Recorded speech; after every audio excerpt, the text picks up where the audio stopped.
Hello, everybody. Welcome to another Comic Boom Comic Source collaboration. Time for DC Spotlight for the week of July 10th, 2024.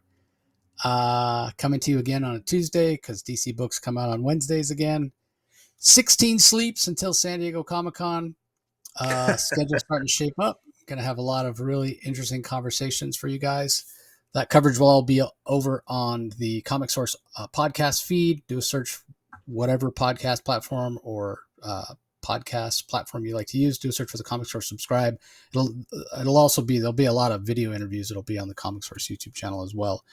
Speaking of that, Rocky and I had a blast yesterday. We hope you all saw the episode. We talked about the multiverse, the first wave, because the second wave launched yesterday. I think it was almost funded by the time I went around and pledged. So definitely go and check that out. Again, it's over on the Comic Source feed.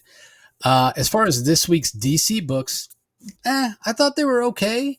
As I'm kind of looking at them, I have no idea at this moment in time what my book of the week is, and I'm looking at the titles. There were some that were a little, I would say, underwhelming, but there was some that were pretty enjoyable too. So overall, a little bit of an inconsistent week is what I'll say. What do you think of the week overall, Rocky? I was there was only. Well, there was three that I enjoyed. Actually, I should say four. I'll say there's four I liked, and the rest were very meh, and some were just downright disappointing.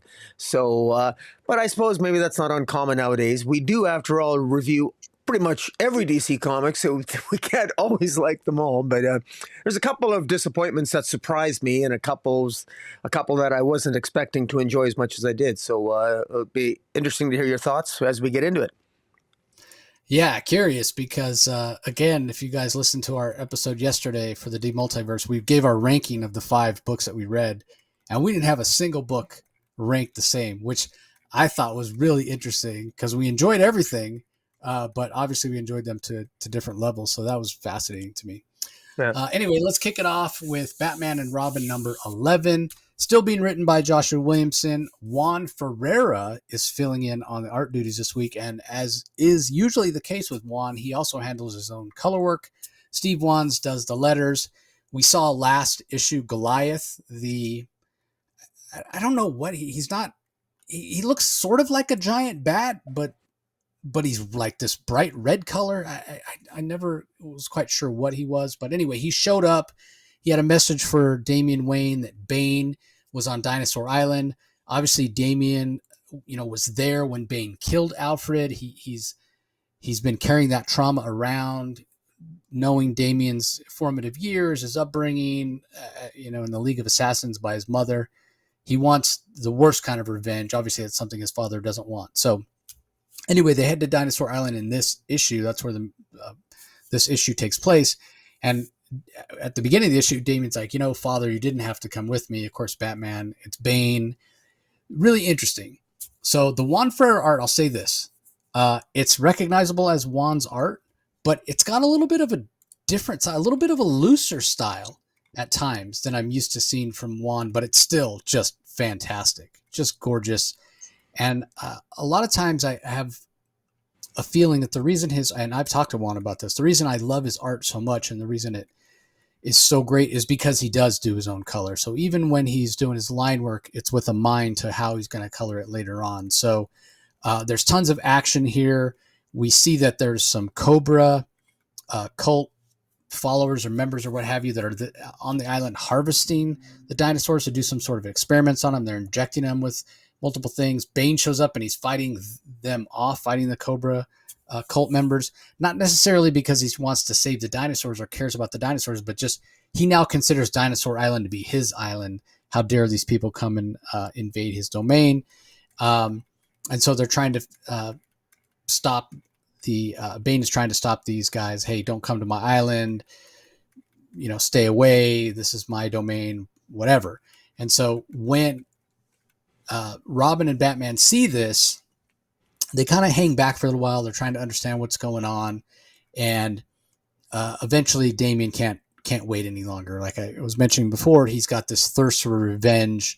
He tells Batman, I've waited long enough, Father. He jumps on this like velociraptor type dinosaur and he heads out for Bane, saying Bane is mine, and Batman follows after him when all of a sudden he's grabbed from behind by the neck, and this voice saying, "Leave my father alone," and it's Vengeance, who, interesting to say that Bane is her father. I mean, she's a female clone of his, not, any kind of biological daughter, I guess.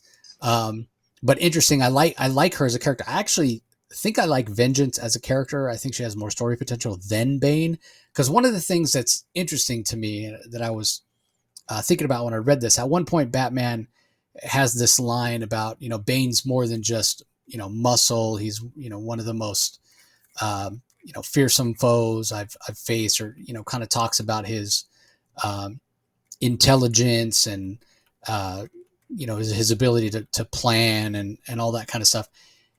And it got me thinking, that wasn't really who Bane was at the beginning, right? Like when Bane first showed up, he was much more kind of the muscle.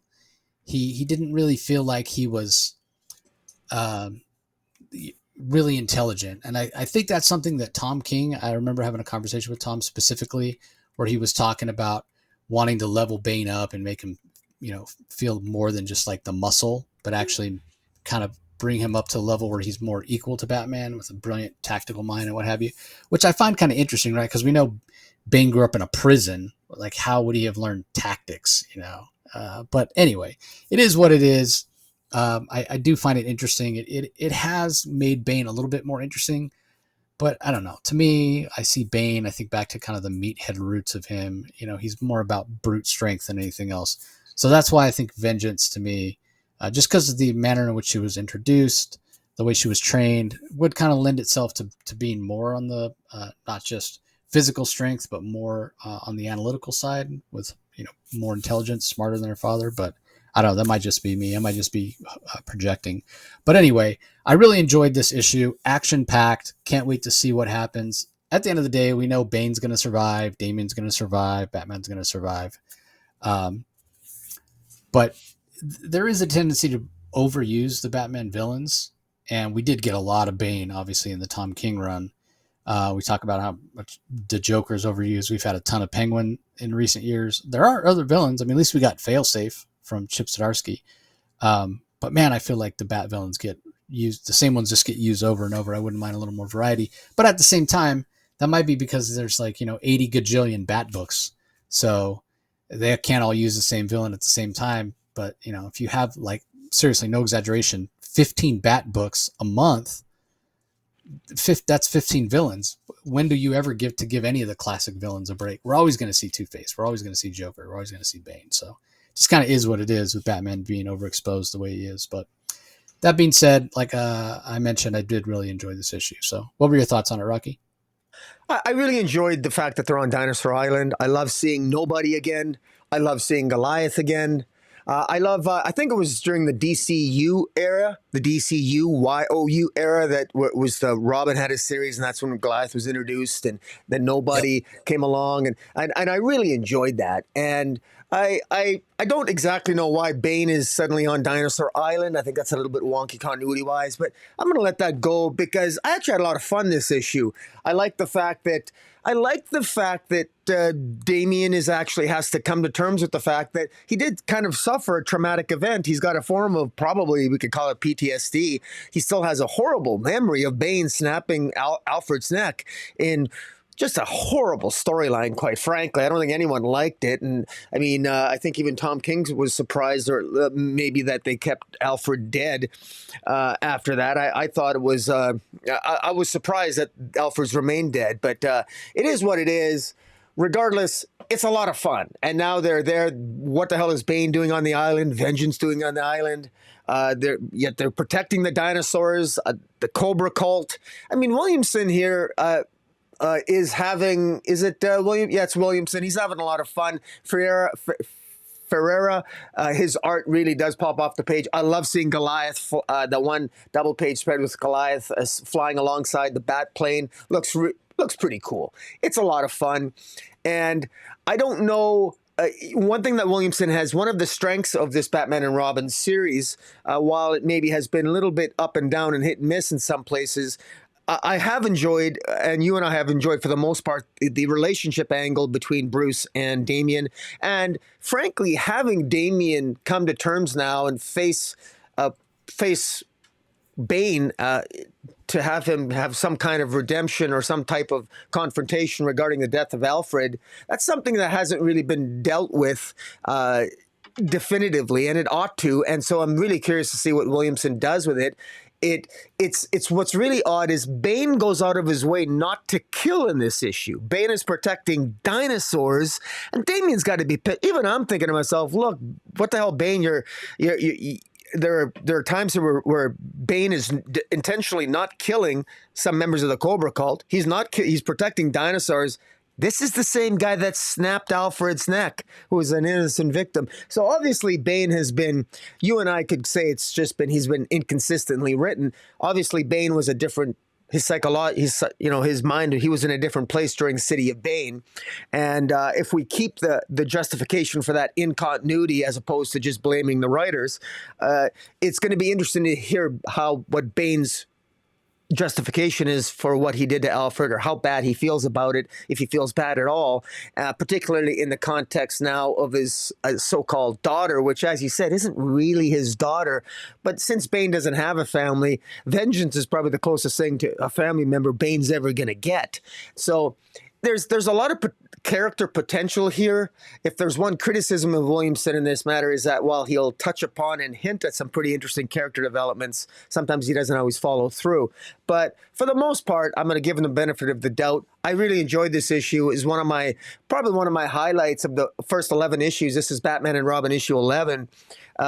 This issue is probably one of my second or third favorites since this series began.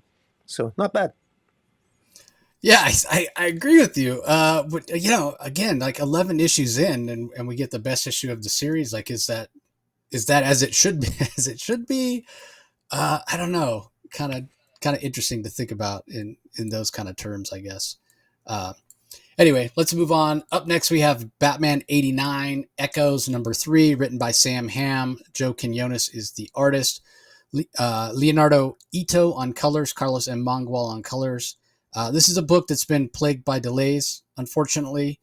It's a little bit frustrating that that's the case, because the first two issues of this, although I feel like they were kind of set up, this one really starts to gain some momentum. But then on the other hand, part of the momentum is being taken away because it's so hard for me to think back, God, what happened at issue 1? And then there's a big break between issue 1 and issue 2. Like it's a little bit frustrating that it's taken so long between each issue before we've gotten the next issue. So that being said, I did enjoy this. We see Bruce confronted by the Scarecrow. We know he's masquerading as the Firefly. He's in Arkham Asylum. There's a lot of separate pieces coming together in this. And like I said, I really enjoyed it. So what were your thoughts on it, Rocky? I don't really got much to add. I have to say, it took me a while to get back into the story because of the delay. It was very frustrating, and but I do recall that my favorite character with the series is Harley Quinn. We don't see a lot of her this issue, but I have to say I really like the grittier Bruce Wayne. You know, one of the things that I liked about the Flash movie, and I know it's like, oh my God. Comic Boom, how can you like the Flash movie? Did anybody like that movie? I actually liked it, and I really liked Michael Keaton in that movie because Batman was badass. And this is kind of a Bruce Wayne, a Michael Keaton Batman that's kind of badass. He's scarred, he's undercover, he's got a plan here, and it sort of addresses indirectly the criticism that we had of the initial series of Batman 89, where it didn't really feel like a Batman story. It felt more like a Two-Face story. And so I want to give some credit here to writer Sam Hamm, where I think he's addressed that. This feels like we know this is a Bruce Wayne story, perhaps even more than a Batman story. I like that. The most interesting person in the room in a superhero comic ought to be the hero. I know most of the time it's the villain, but this is actually a series where the most interesting is, in fact, for me anyway, Bruce Wayne as he's undercover.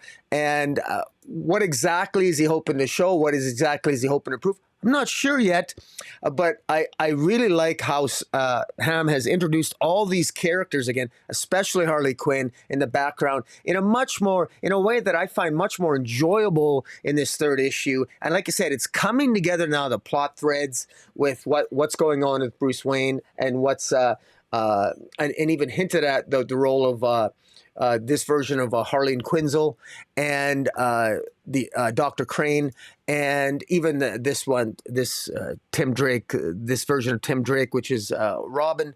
It's all coming together pretty well, and I personally really like the art. I just like the artistic style. I really like Quino. I always say his name, Quinone.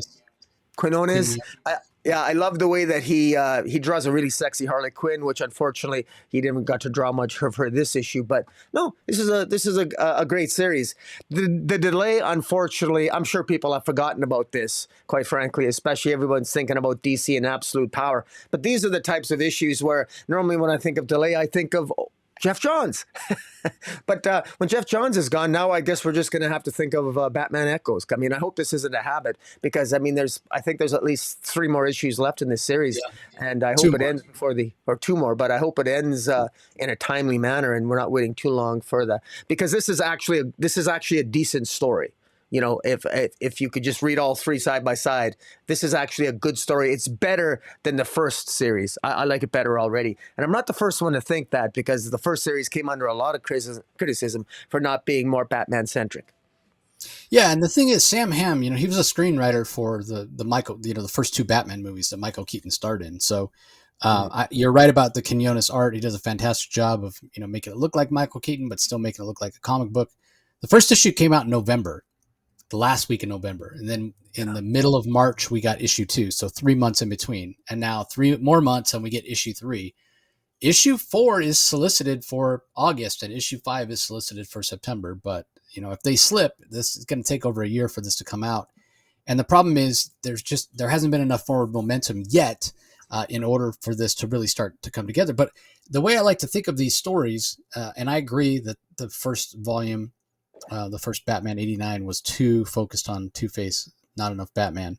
The thing about it is it's Sam Hamm writing it. The guy's a screenwriter. So I'm expecting it to take toward the end of the second issue, beginning of the third, to have things start to come together.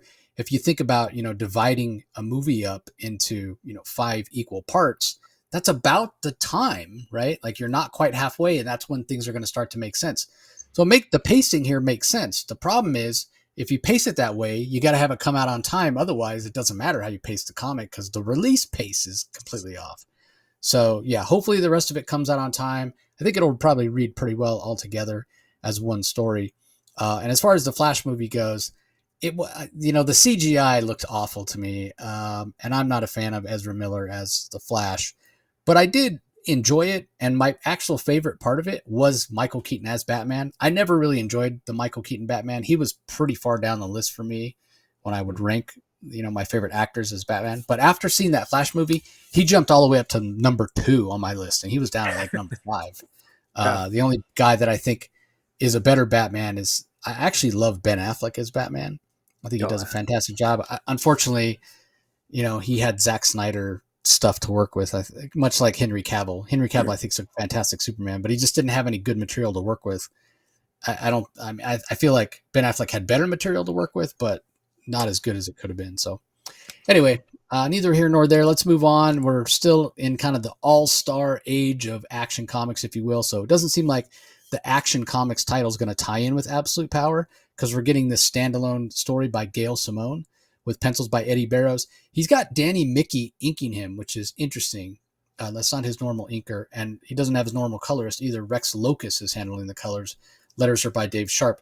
That being said, it's still absolutely fantastic art from Eddie Barrows. It's got this classic feel. The Rex Locus colors are pretty primary, but it still is, even with the different inker, it still is definitely recognizable as Eddie Barrows art.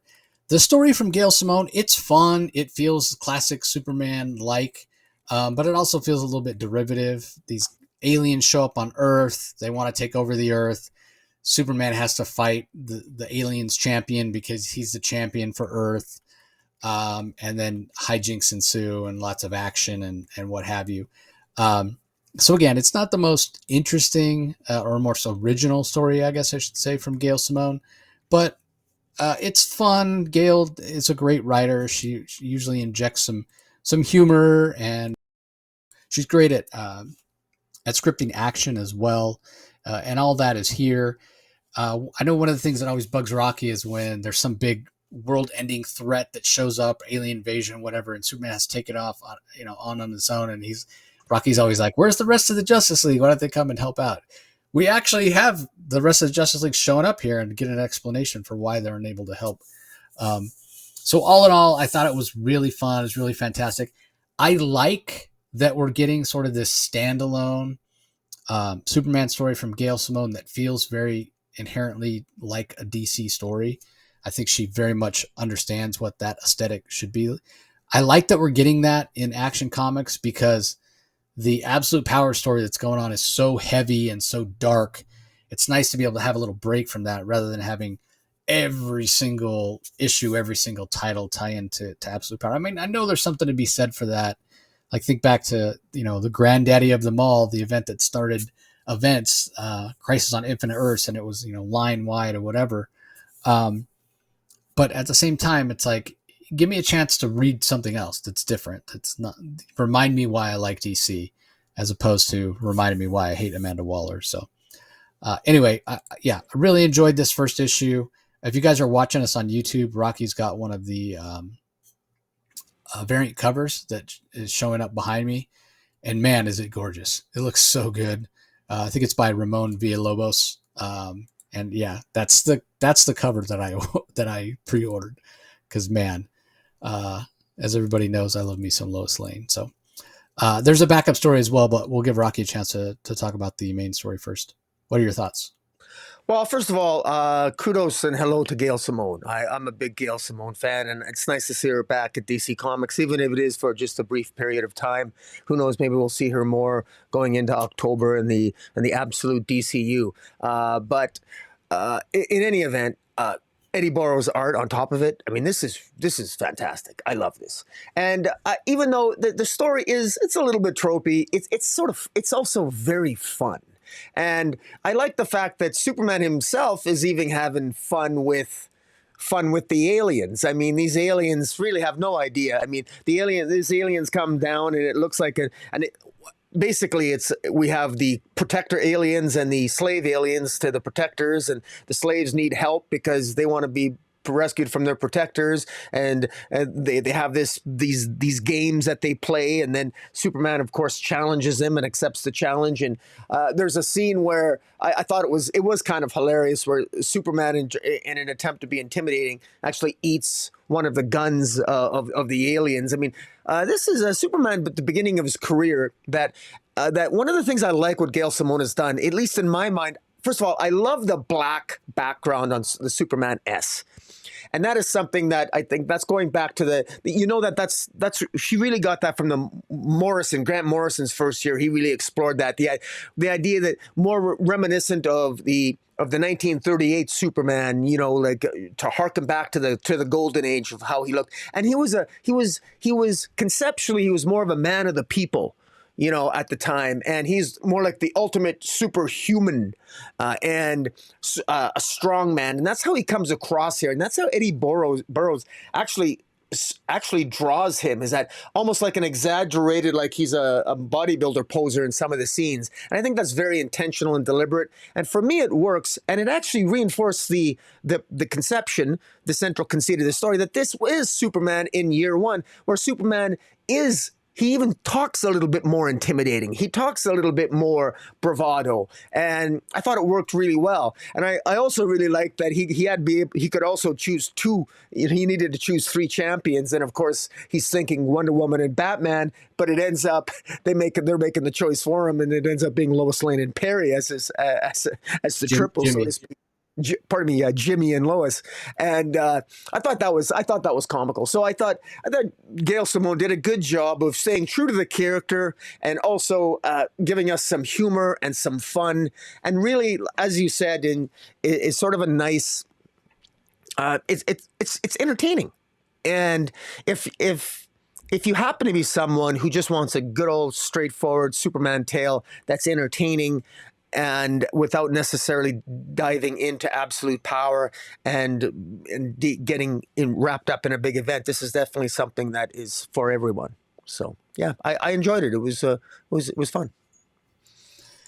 Yeah, the backup story from Rainbow Rowell. She's the writer. Cian Torme is the artist. Colors by Romulo Fajardo Jr. Letters by Dave Sharp.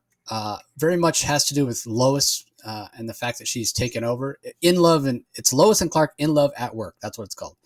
So we know that Lois took over for Perry as editor in chief of the Daily Planet when Perry stepped. Well, first of all, Perry found out. This goes all the way back to the Bendis run. We know Manchester Black, his powers were manipulated by Lex Luthor to wipe away the reveal of Clark Kent as Superman identity, because that was known worldwide. Anybody that discovered it would have a brain aneurysm. They would die. Perry didn't die, but he was in the hospital. And so when he was recovering, Lois Lane became editor-in-chief. And then when Perry came back, he didn't want the job back. He decided to run for mayor of Metropolis. So the story's all about, and it's very well done by Rainbow Rowell, who's a very talented writer. I really love her She-Hulk run that's going on at Marvel. It's about to come to an end, but it's been going on for a while. Shipping Jack of Hearts, who's a very underused character with Jennifer Walters, has been fantastic. But she brings that really good grasp of character dynamics to Lois and Clark, and it's done really well because it speaks to who Lois is. I think she has a good understanding of who Lois is. Lois is struggling.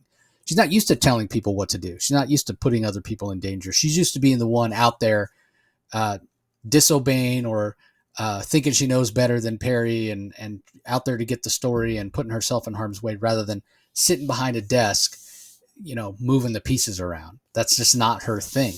And so she's been kind of struggling. And in this story, Clark goes out, there's an emergency, he's trying to reassure her, trying to bolster her confidence. There's an emergency that happens. He goes out and deals with it and then comes back and tells Lois that he's going to have, the story, I'll have the story. I'll file the story for you pretty soon. And she's like, well, no, you won't. You were out there fighting Atomic Skull or whatever. And you're too close to the story. You've been working with the Skull. You're practically his sponsor. It's a clear conflict of interest. This is so interesting. This is a criticism that people have had over the years about Superman. I've heard the same thing about Spider-Man, right? Like Clark Kent takes advantage of the fact that he is Superman to be able to write the stories of the battle. Is that fair that he's the one that gets to do it? Because, he's, for lack of a better term, lying. That was Bendis' whole thing about why he revealed his secret identity. Superman doesn't lie, which didn't work for me, but I get it, right? Same thing with Spider-Man and Peter Parker. Like Parker has the advantage. He knows where he's going to be. He sets up his camera. He takes pictures. He sells it. Is he kind of taking advantage of the fact that he's Spider-Man and making money off of it? Well, he's got to pay his bills or whatever. So I can kind of understand. So it's interesting to think about this. Is Clark Kent the wrong person to be writing Superman stories? You can tell he's disappointed. He doesn't really stand up to Lois as much as he could. He just says, I've covered Superman's friends and enemies, tons of times before. Perry never had a problem with it. And she kind of throws it back in his face. I'm not Perry. You told me not to be Perry, be myself. It's a clear conflict of interest. It's a no-brainer. You're in too deep. So really interesting dynamic that Rainbow Rowell has here. I don't think it should be a hard and fast rule because at the end of the day, Lois, it would be different if Lois didn't know he was Superman. But if she didn't know he was Superman, then she'd have no reason to pull him off the story. So she knows he's Superman, and in a way it's a conflict of interest. But at the same time, this is your husband. You love him. Kind of, for lack of a better term, how pure of heart he is. He's not going to skew things one way or the other. He's not going to have bias in his story. He is a good reporter. He is intelligent. So wouldn't you want his insight because he was there? It's interesting. Like you almost think, well, what they need to do is they just need to hire Superman to write his own stories, right? Just put the byline as Superman, maybe you put the byline as Superman co-written with Clark Kent, then you kind of you're saving yourself. You're covering both worlds. I don't know what they'll do, but it is interesting because this has come up a few different times. I've heard people complain about this. So yeah, I love it. It's really great, and it reminds me of that Triangle era where we had a lot of stories that were focused on the newspaper, as opposed to just always like villain of the week stuff. Yes, Atomic Skull's here. We see very little of the fight, and the fight is sort of an afterthought. It's not the point of the story. Him fighting Atomic Skull is not the point of the story. It's about the office politics and the fact that it's a wife that's in charge of a husband. She's his boss at work. And she knows it's a conflict of interest, or feels like it is. So, how do you resolve it? Just fantastic. One other thing about the cover, I think I said Ramon Villalobos. It's Pablo Villalobos. I want to make sure I get that right. But yeah, man, what a gorgeous cover. Anyway, what are your thoughts on the backup? I just think it's a boring subject matter for a story. I've never really concerned myself with those issues. To be honest with you, I just thought it was but mind you, I guess it's interesting, but it's almost one of those things where, is it okay? It's an ethical question, but I mean, here's the central conceit of a Superman story as Clark Kent. I mean, here's what Lois is doing. An argument could be made. I mean, is she in a difficult spot? Is this an ethical dilemma for Lois? While Superman, Clark Kent has countless times, in fact, arguably every single Superman story Clark Kent's ever written has been he technically has an ethical conflict of interest. Every single one of them. And so now Lois, by her logic, she can never, ever, ever put Clark Kent on a Superman story because he's too close to the action. And if you're going to constantly keep Clark Kent away from writing a Superman story, aren't you endangering the secret identity? Because isn't that suspicious? Clark Kent, why did you suddenly remove Clark Kent from covering all Superman stories? I mean, again, I get it. I mean, her logic is absolutely sound. I'm not disputing her logic. It's just, I guess to me I don't find it. I mean, if it was Clark Kent, to me, of all the ethical dilemmas and the plot points, I just, who cares? And this is Lois Lane's big angst. I would rather have, I'd rather have her rescued falling from a building than wrestle with these ethical dilemmas as an editor at the Daily Planet. But I get it. It's all right. It's all right as a backup, and that's what it is.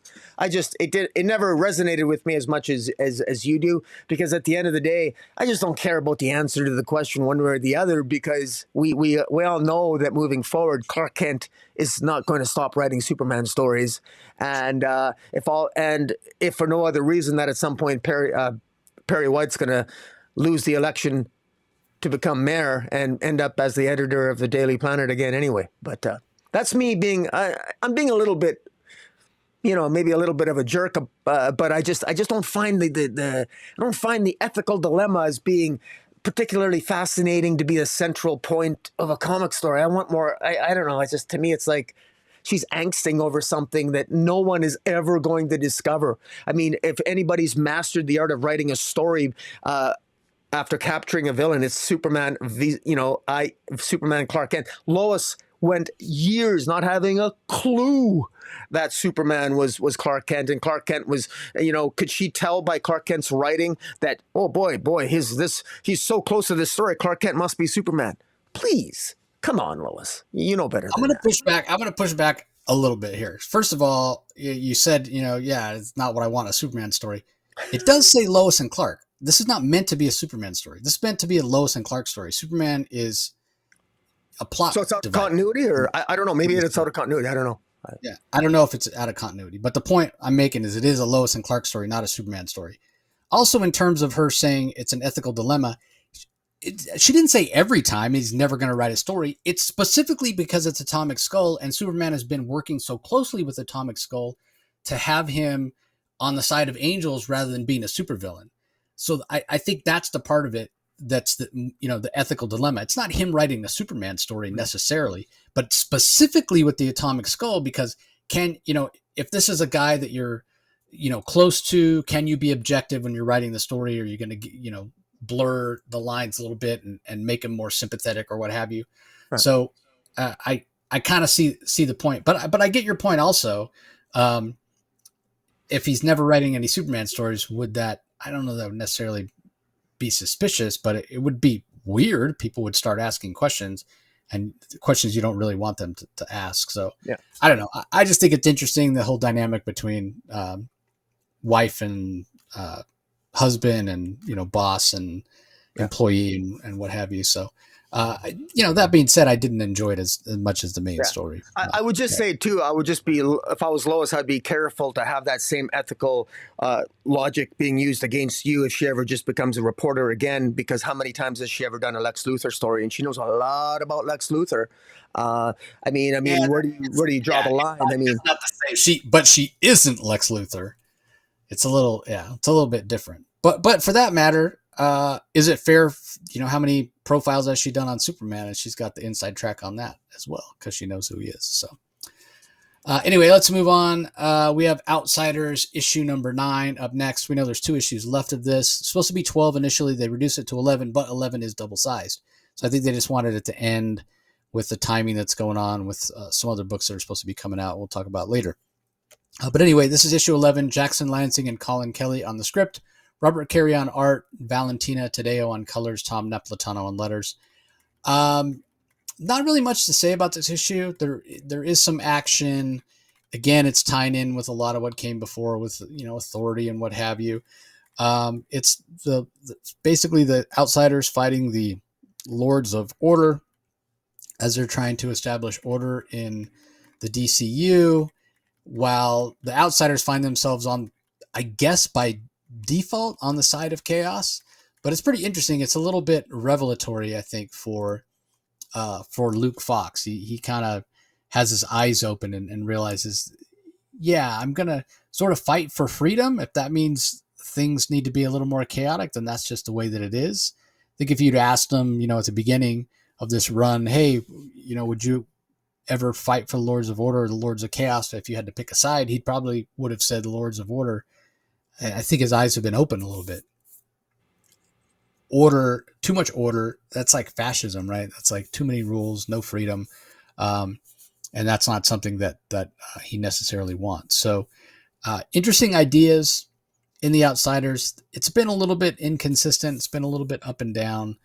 And I sort of feel like, and we've talked about this before, they've tried to do so many kind of self-contained issues with some certain plot threads that have run throughout, some certain themes that have run throughout.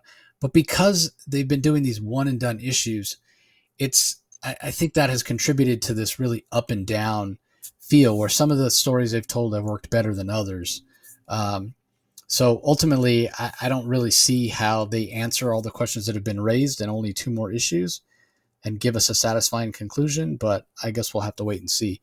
I will say that the Robert Carey art has been the one thing that has been consistent throughout, and I think it really, really helps, because this is one of those books that if it had inconsistent art, with the up and down kind of story pacing and kind of feel of the story and all these questions being out there, it just wouldn't work. We'd be saying, God, this is just awful. What's going on with it? So it shows the collaborative nature of comics, how the right artist can elevate. And I think Robert Carey has elevated this series because he's done just about every issue. And it's given it a consistent feel. And I think it's lent itself to making it feel a little more cohesive. But it's just not quite there. It just feels like there's still something missing. And just go back to the backup story on Superman real quick. I don't think I mentioned anything about the art from Cian Torme. Fantastic. He really focuses on the emotions and the interaction of the characters. I wanted to mention that. I forgot. So anyway, what are your thoughts on Outsiders, Rocky? I share your sentiment that I don't mind the esoteric sort of nature of Outsiders and the fact that it seems to be saying or wanting to say something about the nature of order and chaos in the DC universe, and that we know that Jaquita Wagner, who is this drummer character from the initial Planetary team, she's looking for her own world, and there seems to be this sort of rebellion against the idea of crisis. And Dr. Fate shows up in this issue, or Naboo through the Helmet of Fate, almost wants to destroy the possibility possibility of variations in the universe. In other words, the infinite variety of different types of universes, i.e., the very nature of the multiverse itself is maybe too much. That's too chaotic. Naboo wants to restore order, and then the embodiment of this. The embodiment of this inclination of the universe, or these malevolent powers that be, to create an infinite variety to the detriment of all life, is embodied by this city, the city of the canon. And this issue itself is called In the Cities of Order and Chaos. And it's the lost city of canon. And this canon has never been fired, and they haven't figured out why, because when this canon is fired, it can destroy all that is. Now, what does this have to do with the DC universe exactly? Well, again, even the language, even the way that Dr. Fate speaks, and even the way that Clarion, the Witch Boy, speaks, they almost speak in such esoteric language as to signify absolutely nothing. I don't really know what it is they're trying to say. Frustratingly, I find that Luke Fox seems to have some idea what it is that they're trying to say. I know that they want to combat the idea of they don't want this gun to be shot, and they're looking for this other universe, but I really don't know what to make of this issue. I've been up and down. This is the second issue. There's 2 issues so far of these 9 issues of Outsiders. There's 2 issues so far, and this is one of them where I thought was not very well done, and this was one of them. This just didn't work for me. I don't know what the point of this issue was, quite frankly.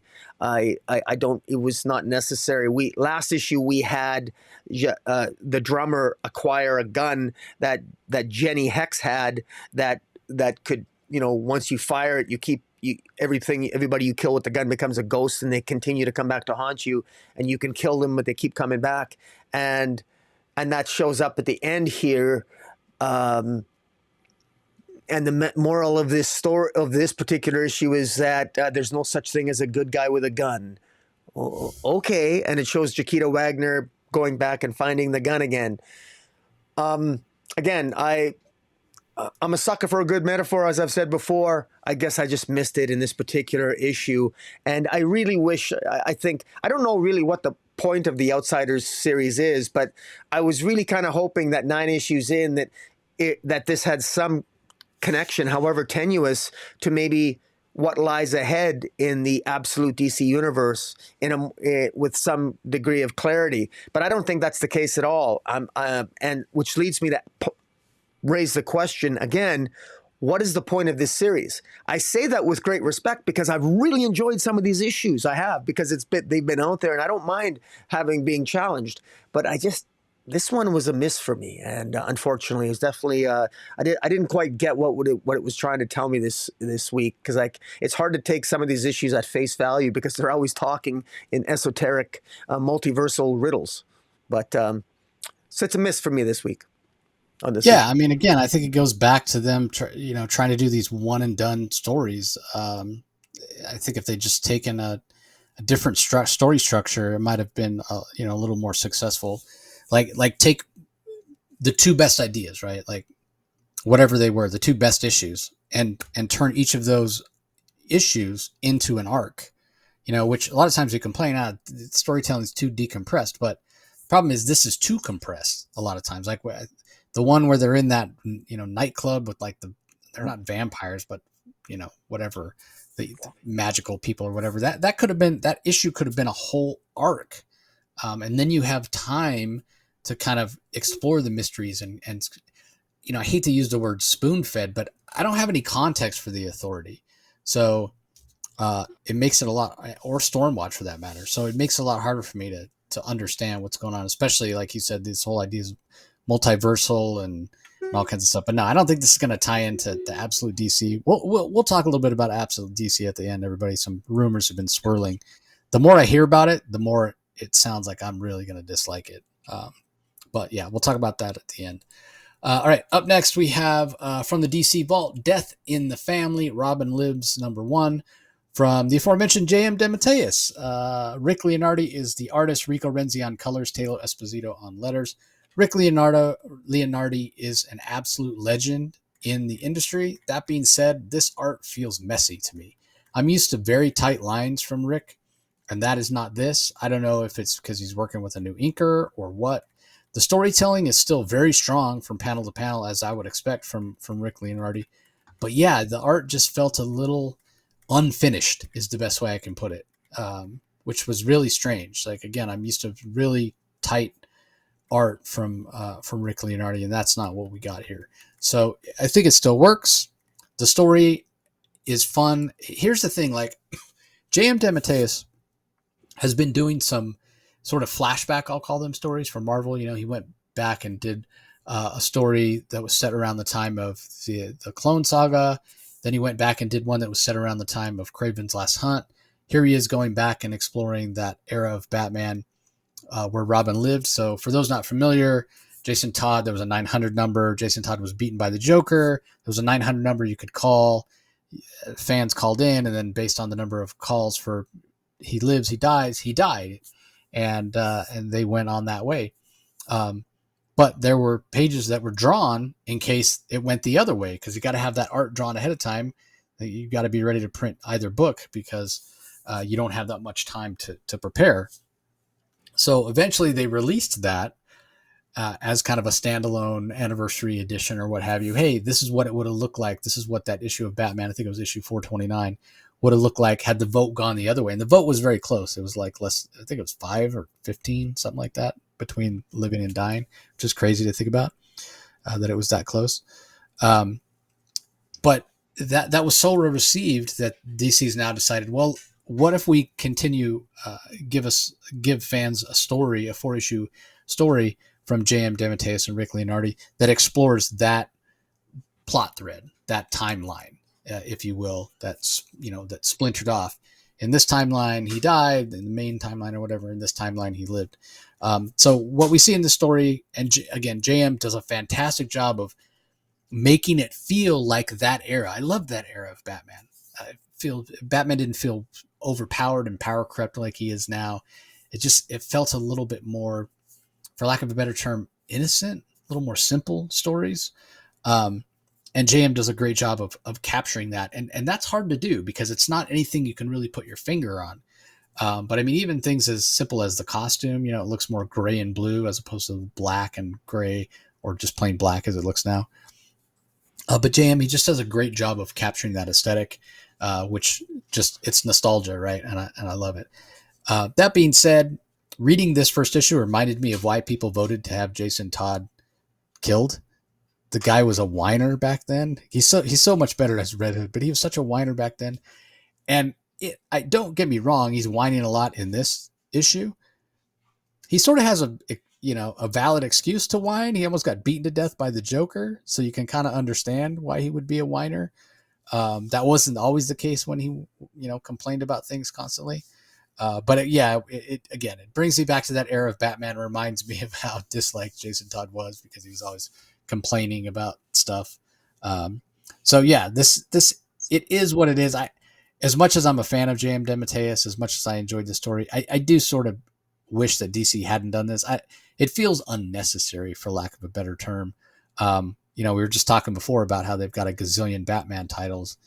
And this is more, I mean, it does say Robin lives. It is more of a Robin story than a Batman story, but Batman is featuring prominently. Again, I just don't feel this was necessary, but it's well done.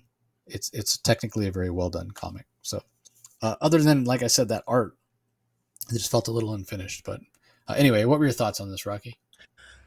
Honestly, I'm just sort of looking at it now. I never bothered reading it. I thought this was repetitive. I thought this was just breaking up what was already sold into 4 issues. I thought we already got this. I thought we already reviewed this, and having heard your comments on it and gone through it, I certainly agree. I think the art's very wonky. It's very it does appear to be unfinished, and what a waste. Why is this is a complete waste? I've got no interest. I voted. I called that number. I voted to kill Jason Todd for a reason. So why would I want to read this? I'm sounding like a jerk when I'm saying that. I mean, sure, it's an interesting curiosity, but I have no desire to read this.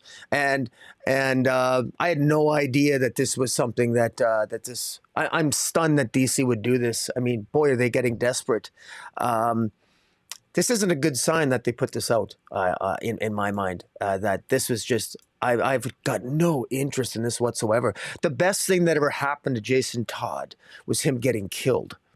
And even as crazy as his resurrection was out of Infinite Crisis with the Superboy Prime slamming the doors of reality, slamming the walls of reality. I mean, this tale of Jason Todd returning and that story of redemption that he ultimately goes on to find and his anger and resentment toward Batman for not killing the Joker following his death. That shows to me that was the right direction that DC made to go back and to do this. I guess why not call this I guess this is a glorified what if story. I guess, for those people that are interested in it, but how many modern day readers are really, I don't know, how many new readers are going to be picking this up and then probably just being confused by it? Zero. Well, maybe, I guess. But this is for the 7 Jason Todd Robin fans that are out there. Yeah. But yeah, I agree with you. I think Red Hood, Jason Todd as Red Hood is a much more interesting character. And don't get me wrong, if anybody can make me enjoy this, it'd be J.M. DeMatteis because he's a fantastic writer. Yeah, agreed. Yeah, and I'm curious to see I am curious enough to see what direction he takes it because it might be interesting and out of continuity or whatever. But you know what I rather would have had? I rather would have had J.M. DeMatteis writing a Red Hood story in current DC. Wouldn't even have to tie into Absolute Power, but just let him explore Jason Todd as he is now rather than going back. Because at the end of the day, it's not going to change anything. Not going to go back and retcon and say the Joker didn't kill Jason Todd. So yeah, like you said, it just why put this out? So anyway, let's move on. Up next, we have the final issue of Sinister Sons. It's issue number 6 from writer Peter J. Tomasi. Vasco Gregov is the artist. Tamara Bonvillain on colors. Rob Lee on letters. What'd you think of this? I'm sad to say I was disappointed in this. Actually, I wasn't just disappointed in this. I was very disappointed in this. I just thought this was just a huge letdown. I thought this was not only a massive letdown, both in terms of the lead characters themselves, but also in the way in which Sinestro was characterized. I didn't buy it. I didn't buy it. And you and I might disagree on this. I am curious to hear your thoughts on it, but I really didn't buy or frankly even appreciate. I really didn't. I viscerally dislike this ending to this series. This was a nonsensical, in my mind, ending where they finally make it to New Karagar and Sinestro breaks up, they get angry at each other and Lor-Zod and the Sin Son fight each other and Sinestro breaks them up. And then he had to break them up because they were not able to control their anger and their against each other and their fear and their anger. And then nonsensically, Sinestro says he's impressed by their ability to control and fear the anger, where they just finished showing very clearly that they can't control it. And Sinestro is so impressed he's going to leave New Karagar. And he's going to leave these 2 kids in charge of his entire plan of the Sinestro Corps. He's going to leave them in charge of the military on New Karagar while he flies off to try to figure out what happened to the battery and the adventures of what's going on in the Green Lantern comics. It's just, I didn't buy it. I thought it was terribly done. We got we don't even know if Sinestro, maybe Sinestro knows that Sin Son is his actual son. He didn't really seem to care. Maybe he's just doing this as a test for Sin Son, just like General Zod was testing Lor-Zod by, forcing him out on his own. So, if Sinestro knows that Sin Son is his biological offspring, he didn't play that hand. He didn't reveal that. So maybe this is just all another test for Sinestro. But I personally, in my understanding and conception of Sinestro, I don't think Sinestro is that stupid to leave his son or to leave somebody who we don't even know is his son and his buddy, who is and the son of General Zod in charge of his world. And not only that, why would the other people in the world even, a couple of teenagers, loudmouth teenagers with superpowers, how are they? They don't command any of the respect of the other people of the world. I mean, Sinestro himself has a lot of respect, but not. So I just felt that this was. I just expected so much more. This was just. I just thought this was just. These are two kids throwing a temper tantrum, and at the end, the intelligent person in the room, Sinestro, he decides that he's going to reward their temper tantrum by giving them control of the entire planet. I mean, it's just so. I just thought I was so disappointed with it. I didn't buy it, and when I combine this with my disappointment with what happening is over with Neil before Zod, my extreme disappointment with the direction where General Zod is going, where that's not really working for me, his turn in the pages of General Zod, what's happening with Lord Zod, General Zod, and now the behavior of Sinestro here. I think Sinestro and General Zod were more interesting before this series, and certainly before the Neil before Zod series. I can acknowledge a degree that I'm exaggerating a little bit. This is all salvageable, okay? This is just, I don't like the endings here, but I was disappointed in this. I was disappointed with this. Clearly, there's more stories to come. I don't think Peter Tomasi is returning to this title anytime soon, and there's lots of potential for these characters to be interesting. It's just unfortunate that I have to wait for another series to find them interesting, because this was a disappointment for me. So I'm curious to hear your thoughts. Oh, sorry, you're on mute, my friend. Oh, got to do that once every episode, apparently. I liked it. I mean, I like the fact that we didn't get a definitive answer for whether or not Sin Sun was Sinestro's son, but what I loved about it is, you go back and look at the way Sinestro acted last issue, and he was sort of like, oh yeah, these guys showed up, I didn't really expect them, whatever. It's clear that he kind of knew, like he was aware of them. He kind of knows them better than they know themselves. They're young, they're still learning. He's, much older, much more experienced. That shows here. So I like that he was a couple steps ahead. He knew that Sin Sun was probably going to, try to find out if he was really his father or not. I love what he said about, it's not really the point. I wasn't there in your earliest years. You are who you say you are. Here's a chance to prove yourself. He's not necessarily putting him in charge of the whole planet like he would be in charge. He's just saying, hey, I need to go, explore who destroyed my battery. I think you two are powerful enough and capable enough to defend Korugar while the cities are being rebuilt. So I like the fact that in a way he's kind of mentoring them, but also in another way he's being hands off. That's really interesting to me.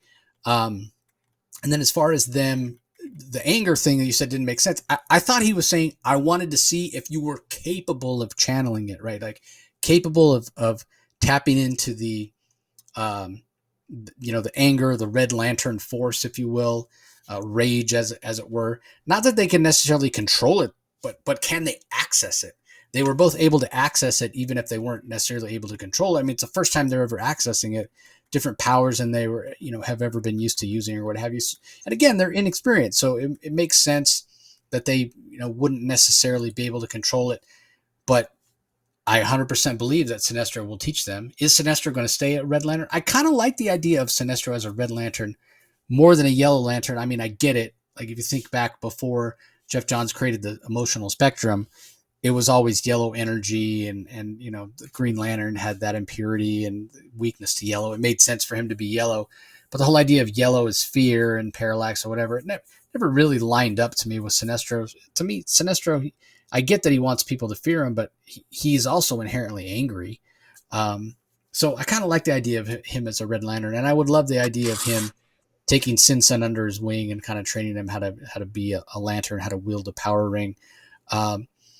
I also really like the characterization of Lord Zod here. He's like, clearly Lord Zod, as much as he gives mouth service to the fact, hey, my father disowned me, my mother, threw me out, whatever. He doesn't even know his mother's dead. How terrible is that? But him saying, I don't care, I'm going to go out and make my own way or whatever. But then when he's fighting Sinestro, he's like, I'm going to prove to my mother and father. So I think that's great characterization from Peter J. Tomasi saying Lord Zod can pretend like he doesn't care. Like they've disowned me, I've disowned them or whatever. But he does, just like a little boy would. He does care. He wants to be able to go to his father and say, I defeated Sinestro. Go to his mother and say, and I defeated Sinestro. He doesn't, again, know that he can't go to his mother and say that. But I like the characterization. I like the series. I like the art. I'd love to see more of this. We know Peter J. Tomasi's moved on from DC. He's going to be doing his own creator-owned series at Image, which was announced a couple of years ago. But I guess him and Brad Walker are still working on it. But he's also over at Ghost Machine doing stories over there. So wouldn't expect to see any more Sinister Sons from him. But he's laid a really good foundation, I feel like. And the Vasco Grigg art, I think, is fantastic. It suits the youthfulness of these two main characters. So, yeah, I'm kind of surprised that you disliked it as much as you did. I could see why maybe you'd say, well, we didn't get any answers. We didn't get any resolution. 100%. We didn't get any definitive answers. It does feel like foundational as opposed to conclusive in terms of some of the plot threads that were introduced. But I didn't expect you to dislike it as much as you did. So I'm a little surprised. Just to reiterate, though, I do leave out hope because I think what's going to be very, very interesting is the impact that that the death of his mother will have on him, and those are going to be character-defining moments, and the resolution of his relationship, if it ever comes, or as it evolves with his General Zod. I think Lord Zod, I think that's very interesting to me, and the relationship between Sinestro and Sin-Sun, however that evolves as well. I think it's clear to me that that's not something that's going to be resolved in even the next series. They're really going to milk that for all it's worth, and they're probably going to draw that out, and it might work. It might work. I just, like I said, I just was expecting a little bit more, but I don't. And the thing is, the irony is, I can understand why you enjoyed it. And maybe it was just the mood I was in. I was just I don't know. I was just hopeful for a little bit more. I will say this, though. Tomasi is better at writing characters that are channeling anger and fear better than the Disney writers are for the Acolyte. And I'll just leave. I'll let that sit. Wow. Some Star Wars hate there for you. All right, everybody. Up next, we have Green Lantern 13, written by Jeremy Adams, pencils by Fernando Passarin, inks by Eau Claire Albert, colors by Romulo Fajardo Jr., letters by Dave Sharp. I'm not quite sure. Here's the thing about all the Absolute books this week. Like, we have this one, and we have Absolute Task Force 7, issue number 1, and they're referencing other books that haven't even come out yet. I'm like, dude, can you guys at least release the books in the right order? I'm sure when it's in the collected trade, this doesn't come out now when we're reading it.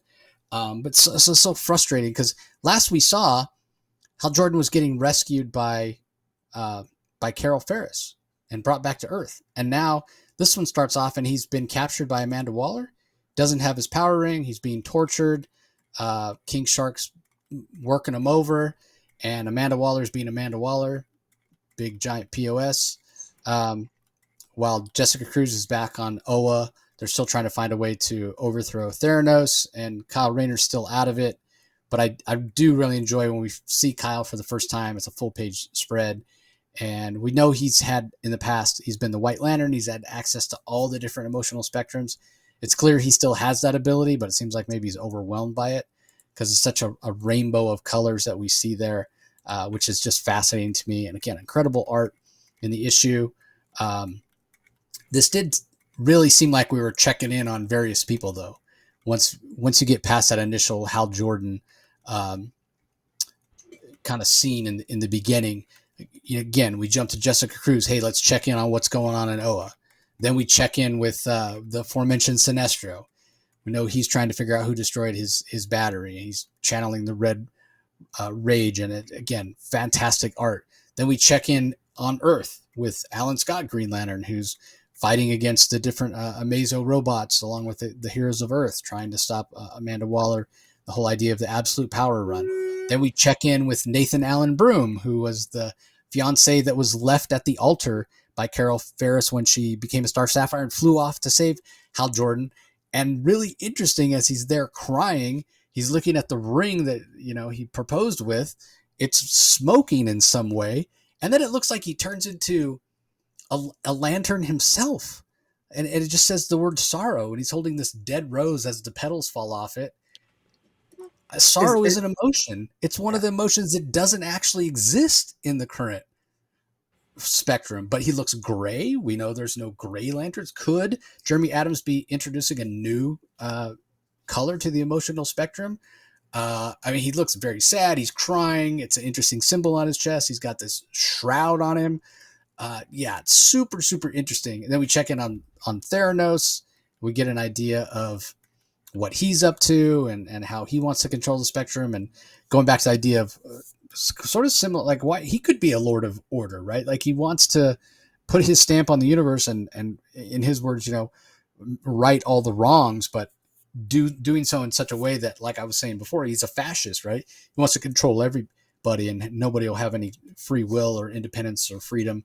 He's just going to make everybody do what he wants to do because he thinks that's what's best. And not unlike Amanda Waller, by the way, in a lot of ways. So toward the end of the main story here, we see Hal escape.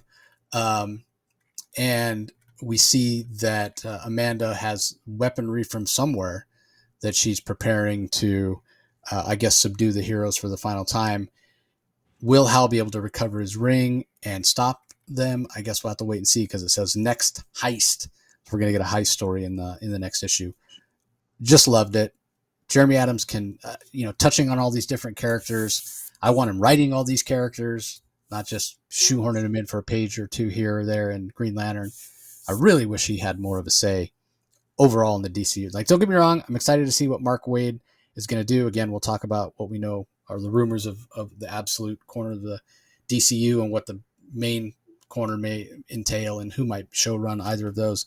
But man, I hope Jeremy gets a chance to show run an event or do what Williamson did for a couple of years, calling the shots. I think DC would be better off for it. So anyway, what are your thoughts on this main story? Unfortunately, Jeremy Adams is only given 22, 23 pages here. And you nailed it. I wish DC would give him more to do. Because, what Jeremy Adams is doing here, he's doing some of the heavy lifting that, quite frankly, ought to have been done in the first issue of Absolute Power. And we're going to be reviewing the first issue of Task Force 7, which, spoiler alert, isn't very good.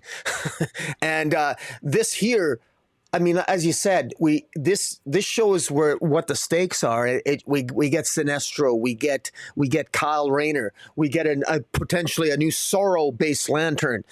We get Hal Jordan breaking out and by headbutting King Shark, for God's sakes, which I'm going to talk about. I'm going to go back to in a moment. But seeing Sinestro, seeing Hal, you mentioned it, the Alan Scott Green Lantern.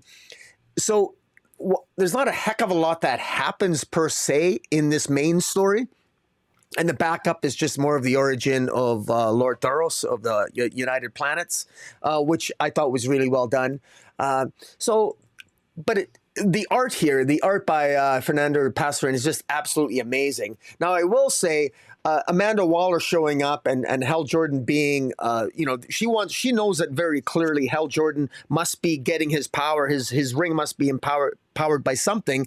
But Lord Thoros wants to know there must be another power battery that is powering up Hal Jordan's ring. We know that it's hidden somewhere on Earth. Hal Jordan knows where it is. We know that, and certainly Lord Thoros knows that. Lord Thoros wants to know where it is, and of course Amanda Waller wants it for herself. So she has King Shark beat the hell out of Hal Jordan.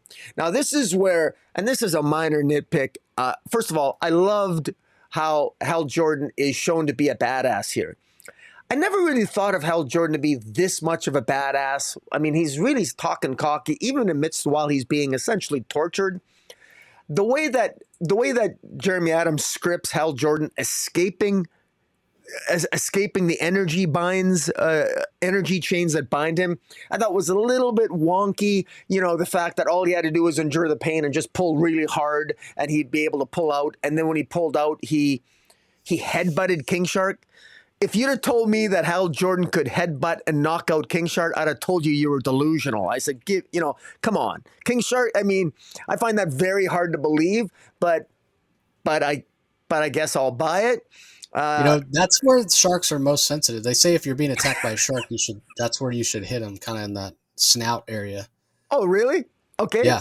All right. Yeah. I guess. So I could kind of buy that, but I'll be sure and give Jeremy shit about it when I see him in a couple weeks at San Diego Well, I Comic. don't know. I mean, look, you can convince me. I mean, what the hell do I know about sharks? But I mean, I never thought of the, I never thought of the shark having a weak spot where you could just like conk it on the thing and it's gonna, take off. But in any event, that's a minor nitpick. The fact of the matter is that I love the fact that when Hal Jordan escapes, there is a great page that I want to draw people's attention to, and I give this challenge out to everybody who's watching this. Is that Hal Jordan? He discovers he's on a ship, and he's of course he's looking for his power ring. But on the final page of the main story, Amanda Waller is accumulating a bunch of superhero and metahuman weapons. And if you look at what is being hauled away in these ships, you can see Harley Quinn's hammer. You can see Captain Boomerang's boomerangs. You can see a whole bunch of swords that, I don't know, are those Deathstroke swords? I don't know. You can see a mask. I don't know whose mask that is. There's some other weapons. There's some maybe that's Mirror Master's mirrors. I don't know. But clearly she's accumulating weapons here. So she's accumulating weapons. So it's not just about taking away powers. It's about removing the weapons that all metahumans are utilizing as well. And I just thought it was kind of cool that it allowed Pastorin to maybe have a little fun and plant some Easter eggs visually on the page. And there might be more there that I'm not seeing, but I thought that was well done. And it just shows that Jeremy Adams he's taking the assignment, but he's having fun with it. And he's thinking, well, what can I give Pastorin to draw that might interest the reader? And he does that, and we get a visual feast here thanks to Pastorin's art. But I'm assuming just the way Jeremy Adams has, the way he, I've spoken to him once, had, met him a couple times. I mean, he's went out enjoyed a good steak with him when at Calgary Comic Con, Trevor and I, and. The guy knows what he's doing, and I just wish he'd get more. I just wish DC would give him more attention. But I enjoyed the main story, and boy, oh boy, I mean, talk about speculator alert. Do we have a new ring, an emotion called sorrow? Or when I first saw that, it's funny you mentioned it. When I first saw that, I thought maybe that was the Black Hand, or was that the Blackest Night again? But it's clearly not. I mean, because it mentions sorrow, so that's interesting. So, yeah, interesting stuff. Do you have anything more to say on that, or you want to talk about the backup? Yeah, the backup, written by Mark Guggenheim, the art's by Matthew Clark. We have colors by Matt Herms and letters by Dave Sharp. I don't have a whole lot to say. It's basically the origin story of Lord Premier Theranos. As a Durlan, his father was killed. He was beaten and abused by the guy that did kill his father. You're weak. You need to be taught not to be. Trust no one. And then the Durlan changes away from being his father to being somebody else. A thug that Theranos, years and years later, gets his revenge on. The only other thing that I'll add is it's well done. It's well paced. Mark Guggenheim is a very talented writer. Matthew Clark's a talented artist. So it certainly is a well put together comic. I don't know how necessary it was, especially to have it as a backup or what have you. I guess it gives context for why Theranos is the way that he is, and that context specifically is this. Theranos, like I mentioned earlier, is kind of fascist, right? He wants to control everything. He wants to be sure that nobody can do anything that he doesn't want them to do. Based on what happened to him when he was very young, you can understand why, right? He had no control. He had zero control over his life in those moments when his father had been killed and this thug was beating on him, whatever. So you can see why when he gets older, he wants the universe to be the way he wants it to be for a couple of reasons. Because now it's going from one extreme of him having no control to him having total control. And the other thing that he would never admit to himself, because he probably understands that, if he would sit there and think about it, but something he'd never admit to himself is he was unsafe. As a small child, he was in danger because of the circumstances, right? If he makes the universe safe, then nothing can harm him.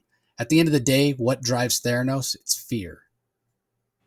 He can act like he's, a badass or whatever, and I have all this power, but at the end of the day, he's still that little kid that was scared because his father had been killed, and the guy that killed him and disguised himself as his father was beating him, and he didn't understand why.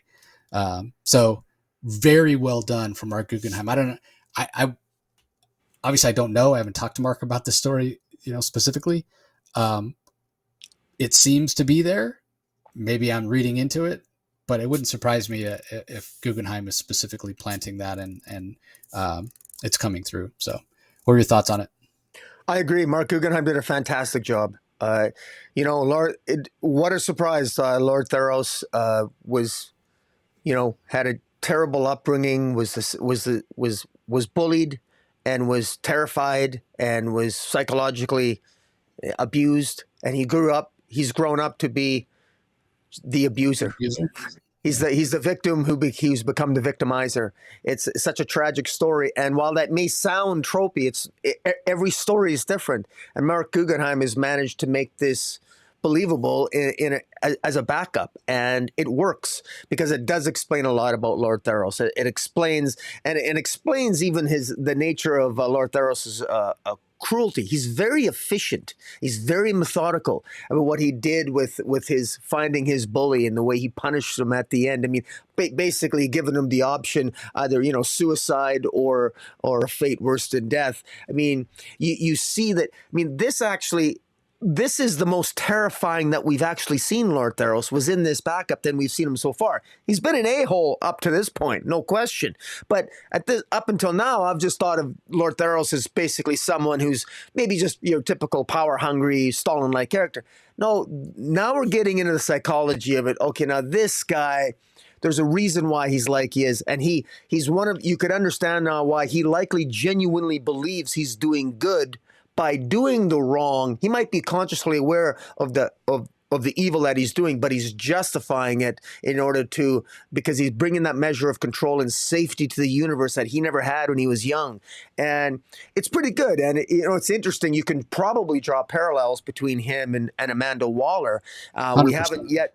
Yeah, we haven't yet seen John Ridley's story of Amanda Waller's background that will justify her characterization for absolute power. But I like there's undoubtedly going to be parallels there, so it's definitely well done and a really good issue. And this issue is definitely one of my candidates for pick of the week. Yeah, you said the word justify.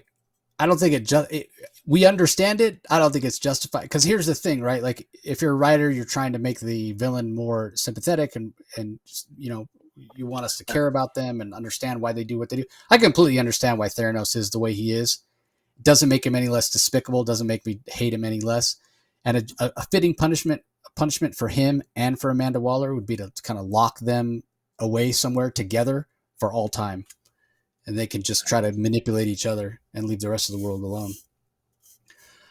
Okay, up next we have the long-awaited, at least for me, and I think a lot of fans of Primer. It was supposed to originally come out in 2022. Here we are 2 years later. We finally have the second volume of Primer Clashing Colors #1, written by Jennifer Moreau and Thomas Krajewski. Art is by Greta Lusky, letters by Wes Abbott. It picks up sort of right where the first volume left off. First volume came out in 2020, collected all in one volume. They did recently release it in single issues. That's where we read it and reviewed it on the DC Spotlight. It's a lot of fun. It's fantastic. I love the character of Primer. I love kind of this confidence that she has. Again, you can understand why, because she was adopted. She had to have this kind of bluster to her, this fake self-confidence, if you will. Especially, her mother died when she was very young. She doesn't even really have memories of her. Her father's in prison. You can really understand why she is the way that she is. I think the characterization for this young girl is handled expertly by the two co-writers. And at the same time, that's kind of a higher level thing that, older readers will pick up on. But for younger readers, it's just fun. She's just a fun character that's full of life and full of energy. Her powers using these paints really fires the imagination of young readers, I think. the costume that she got from the General last issue. We see her get to use for the first time. She has a little dial on her belt that she turns, and the costume turns whatever 3 colors she chooses for, whichever 3 powers she wants to use at a given time. There's great interaction between her and the other young characters in the book. There's a new student at her school that she doesn't get along with at first, and then has a little bit of a moment with in art class, because it come to find out that girl's a huge fan of Primer. So they become like frenemies is what I'll say. They're still giving each other a bad time and kind of talking shit on each other, but seem to actually like each other. So there's a lot here, and I really enjoyed it. I think Primer's a fantastic character. This is 48 pages, so you get a big chunk of story. And yeah, hope to see her. She's trying to join the Teen Titans. They think she's too young, too inexperienced. The Teen Titans are trying to capture Deathstroke. She goes and tries to help them. By the time she gets there, Deathstroke's already defeated. She's like, oh, we did it. And then they're transporting him, and she wants to be a part of that. The security detail, whatever, to transport him. They're like, again, we don't need your help. But it seems like Deathstroke is one step ahead of everybody because he wanted to get captured. There's a shadowy figure he talks to. We don't know who that is yet. But then Ravager. And in this case, Ravager is one of his sons, not a daughter. So now we'll see the Teen Titans have to take them on. Will Primer show up for that battle? A lot to be decided. Again, a big chunk of story, but still a lot teased for what's to come. So, man, if you have a young reader, 8, 9, 10, 11 years old, this is exactly the kind of comic that they should be reading. This is so fun. And the art by Greta Lusky is gorgeous. Primary colors, very bright, great transitions from panel to panel. There's humor in the art. It has a youthful feel. It's just fantastic. Nothing not to like about this book. What do you think about it, Rocky? Like I said, I loved every time we reviewed Primer, it's our candidates for pick of the week, and this continues the story, and it's you don't even need to read the first volume. It summarizes everything. You get introduced to all the characters again, and fortunately, what was one of the things that you and I commented about that seemed to actually Krajewski even responded to, I think it was one of your tweets on Twitter about, our suggestion that we look forward to, we hope that she gets introduced to the mainstream DC universe. And and the Teen Titans show up here, and what a great, I think it just works. I have to say, one of the things that this reminds me of, this has the feel, at times the humor here reminded me of some of the Tom King backups with Trinity in the Wonder Woman title. And of course, they're very different continuities or anything. Primer's better. It's better written. But I think it would be hilarious and workable. Quite frankly, it would be a hodgepodge. But if we're going to have a crazy multiversal 6-issue extravaganza, I would love to see Sinister Sons, Super Sons, Primer, Young Trinity. What the hell? Throw them in a hodgepodge and have a crazy adventure, and give the script to Muro here, and go to town, because I think this is very well done. The characterizations here are just really spot on. This is funny. This is humorous. It's very well plotted. The relationships really, really stand out. The evolution of her relationship, even with her new friend that we're introduced to at school, actually someone who at first they don't like each other, and she finds out that, imagine meeting somebody at school you don't really like, but then find out that they really love your alter ego as a superhero. It's just, it's such a cool idea, and it works so well. And she's, even the struggle of her foster mom, who wants to be called mother, but Primer doesn't call her mother for reasons which we don't know yet, but yet she calls her foster dad, and little things like that come through with the dialogue that hint at larger character issues and potential future conflicts or angst for the characters work so well. And even her interactions with the Teen Titans work. The hint, even with Deathstroke showing up, Deathstroke having an agenda of his own, and he's playing possum, so to speak. Ravager showing up at the end, who appears to be this continuity's Ravager appears to be probably about the same age as Primer. Love her outfit, love her suit. This is really enjoyable. High recommend again.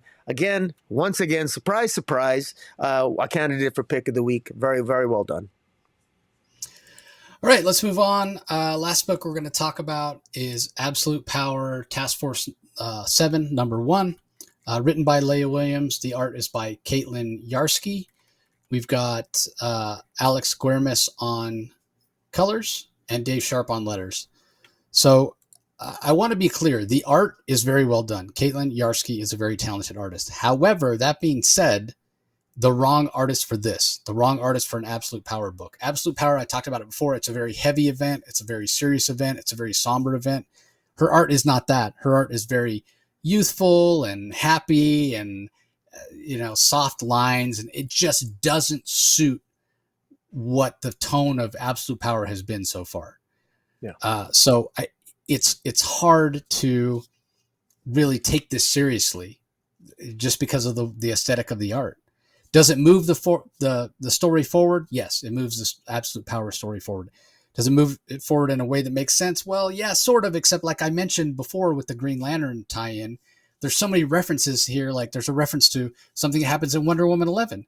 Wonder Woman 11's not out yet. We have absolutely no idea what happens in Wonder Woman 11 with Billy Batson and Mary Bromfield, Captain Marvel or Shazam and Mary Marvel in their kid identities, if you will. It's awkward. It's wonky because of that. But again, does it move it forward? Yes. Based on the way this is coming out and things being missing, it's hard for me to judge this on its own, other than to say, yeah, I think the art it doesn't do this story any favors of trying to establish a tone. The other thing that was really strange to me, I'm used to Amazo robots. Amazo himself had a personality, sort of mustache twirling villain, if you will. Other times he's been very robotic. We get the Last Son here, apparently an Amazo robot that defeated the Superman family and absorbed their powers. So it's a very powerful robot. It seems to have this sort of old English personality, talking about ne'er-do-wells and just like the dialogue, the vocabulary. I don't understand. Why do these Amazo robots, I mean, this is the first one we've met, so maybe it doesn't apply to all of them. Why does it have such a strange personality? I would prefer if it didn't talk at all. It'd be much more menacing. Or if it did talk, it'd be very robotic and very unfeeling. It's very strange. It's very wonky to me. So I didn't care for this much at all. As much as I'm anticipating the Absolute Power series and seeing more of these Amazo robots. For me, The Last Son as a character, as a antagonist, kind of a miss, as was the art. So what are your thoughts on it? I thought this was, man, I want to. This was really bad. This was unfortunately one of the worst ways you could have opened up this series for me. You're absolutely right about the art. The art's fine, but talk about taking me right out of this story. This doesn't feel like there's any stakes. This feels like I'm reading a DC animated comic. This doesn't feel serious at all. And you couldn't have picked two worse characters to get me excited about this than Shazam or Mary Marvel, who basically are scripted. Because they are basically kids. We're in the middle of this. We need to apparently read Wonder Woman first in order to know what's going on. The characterization of Last Son, I could care less about Last Son. Now he's got all these powers. How did he get these powers? The language, how he's speaking, it's ridiculous. Even the origins, we reviewed Absolute Power #1. The origin of the Amazon robots was rushed. It's just a combination of a bunch of different technologies. Just really, really disappointing. It's really wonky that with the Rock of Eternity and use the utilization of Parasite. Also, if you're a new reader, if you're a DC reader and you're getting it, you want to get into this event, and you're reading this, and you haven't read Shazam, and I'm going to suspect that most people who are reading Absolute Power have not read Shazam, and then you come across, this is the first issue, and you come across a dinosaur wearing a suit who is a glorified librarian hiding certain information in the Rock of Eternity, you're going to think, what the hell am I reading? It's silly when you're trying to establish stakes and this level of silliness. And then unfortunately, it's not just that. There's literally at the end, there's no excuse for what happens at the end. Right before the second part, there's sort of a backup where Steve Trevor just meets Sarge Steele. I don't even know what happened. For some reason, all of a sudden, Last Son wraps his, Billy yells out, "Hey, ugly," and Last Son, after defeating Black Adam, who shows up out of nowhere.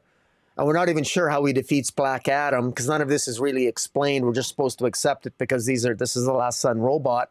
So we don't even know really his power set or why they have the powers they do, because we don't know we don't know anything about these Amazon robots. And I guess we're supposed to be excited, hoping that we're going to get the information at some point. Well, we haven't gotten it yet.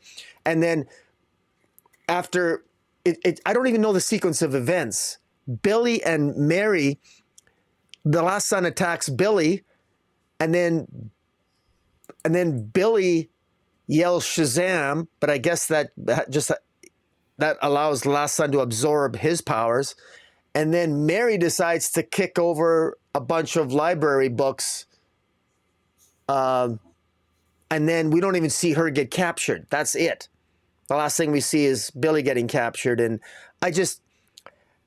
this was just badly scripted. This wasn't exciting. I'm not impressed at all by Last Son. I didn't see there wasn't a single, you're fighting Black Adam, and there's not a single moment where he's fighting Black Adam where it's cool. There should be,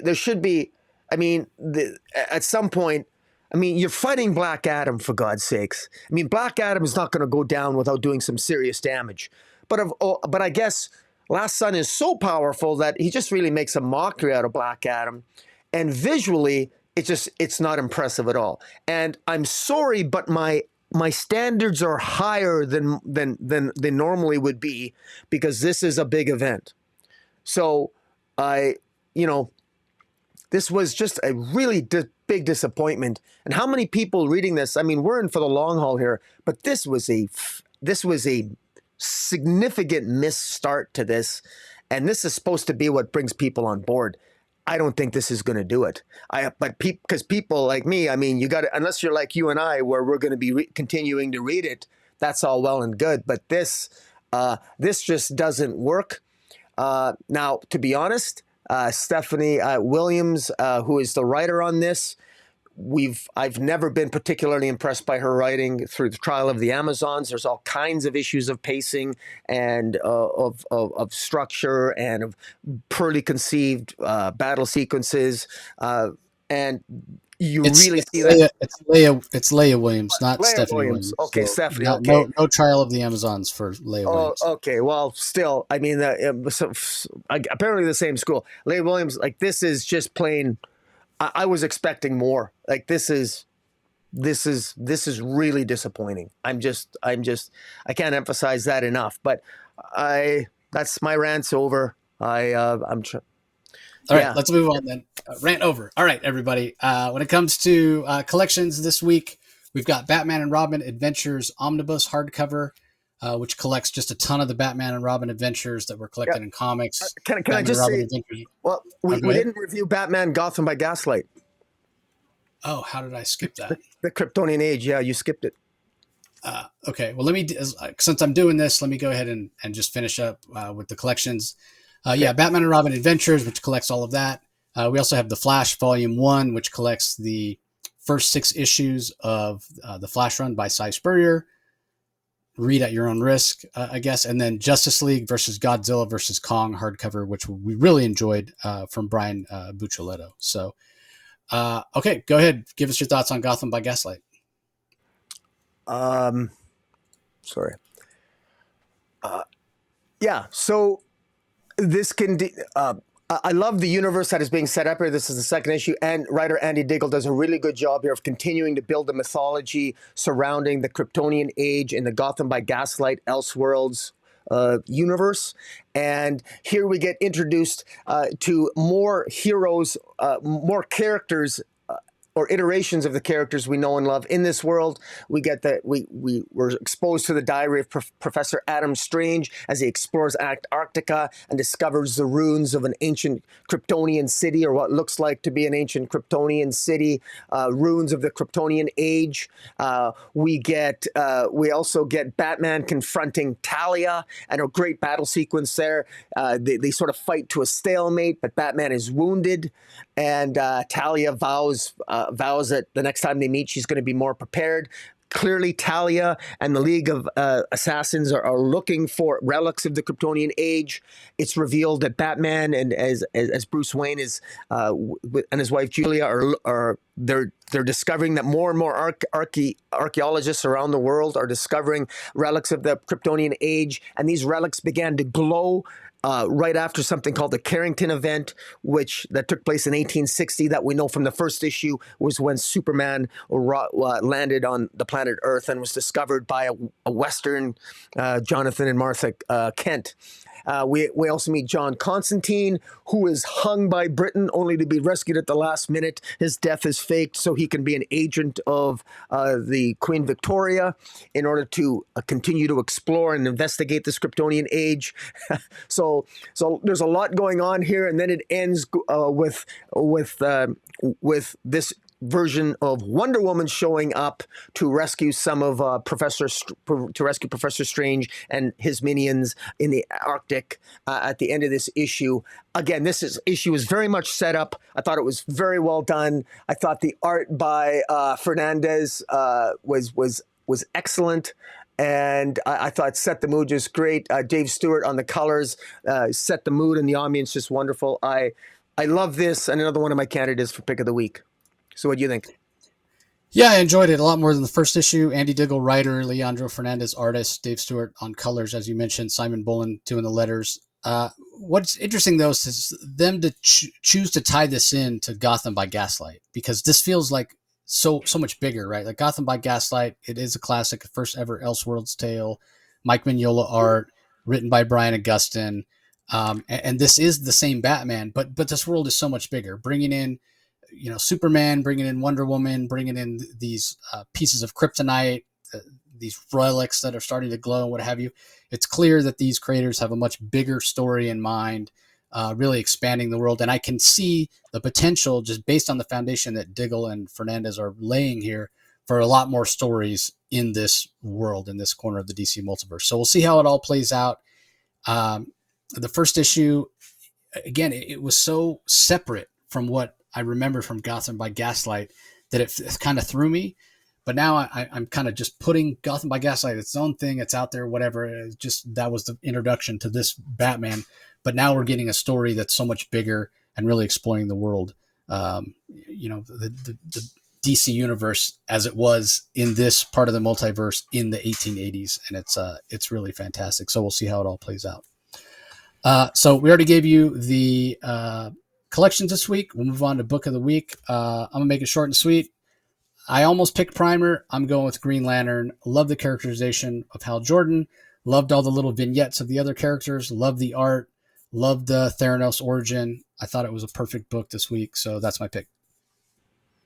Yes, and mine is. Sorry, I'm just trying to. There it is. Sorry. My pick of the week is, it was easy for me. I'm going to, I really enjoyed Green Lantern. But you've already picked Green Lantern. I'm gonna go with Primer, because I think it did an excellent job, and again, it's just I continue to be impressed by that, and it's always been my runner. It's been my runner-up numerous times. It deserves to be in first place. So Primer and Green Lantern, I think, are pretty good choices for this week.